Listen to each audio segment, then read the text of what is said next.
Hello everyone, welcome back to my mini vlog. তো আজকে হলো শিবরাত্রি এবং আমার মা সকাল সকাল ঠাকুর দিয়ে নিয়ে মহাদেবের মাথায় জল ঢেলে নিয়েছে। মা 4 প্রহরে জল ঢালে। তো এখানে দেখতে পাচ্ছ জল ঢেলে নিয়েছে। তারপর আমি স্নান করে আসার পরে মা আমাকে বলল এই গঙ্গার জলটা সারা বাড়িতে ছিটিয়ে দিতে। এই গঙ্গার জলটা হলো আমার মাসির ফিট ছিল। তো এখানে মাসিকে দিয়েছে যারা মহাকুম্ভে গেছিলো তারা।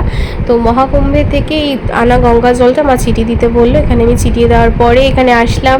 এখানে মায়ের সাথে একটুখানি মায়ের সাথে খুনসুটি করছিলাম। অনু কাকিমা এসেছিল, আমি, বাবা, মা, অনু কাকিমা সবাই মিলে একসাথে বসে গল্প করছিলাম।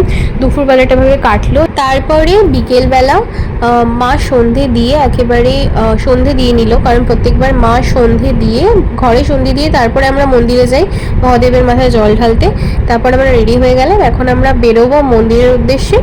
তো চলো নেক্সট ব্লগটা দেখার জন্য আমার চ্যানেলটাকে সাবস্ক্রাইব করো, আর এই ব্লগটা ভালো লাগলে লাইক করো, কমেন্ট করো। বাই।